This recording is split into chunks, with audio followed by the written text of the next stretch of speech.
Now is the time to start training and lacing up those shoes as registration opens for the 2017 South Padre Marathon. Tim Scrivener joins us now with more. Welcome. Welcome. Thanks for having me again. Always great to have you. Let's just talk about the success of last year's event and how many people participated. Last year was the second annual South Padre Marathon, just a hair under 2,000 runners. So it was a great turnout, from the region here, but about 65 to 66% of them really come from all over. So we had runners from, I think, 5 different countries, wow, 37 different states. So it was really a great opportunity to expose people to the Rio Grande Valley and to South Padre. Yeah, definitely. As you said, there's people from all over that come, which is really cool because it's a destination marathon. Very much a destination event, kind of a bucket list item. Yeah, and it seems like the place to get married now. Last year, there was a couple that got married at the finish line. Tell us about that. That was the craziest thing. About 2 weeks prior to the event, we had a couple. There they are.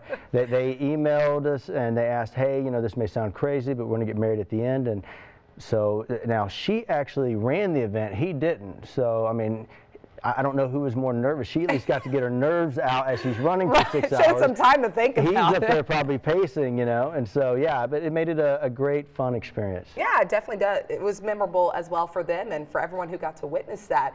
And the marathon is at the end of this year, but let's just talk about, you know, what people need to do to prepare, because you can't just go and run the day of and not Absolutely. do any training. Well, another great thing about the marathon, it's a great big goal, and with it being January, everybody's looking, you know, everybody's want to get in shape. Right. But a goal like just losing 5 pounds or, you know, changing my diet, those are great, but they're not as inspirational. They and don't you get might lose excited. them in the middle of the year. Absolutely.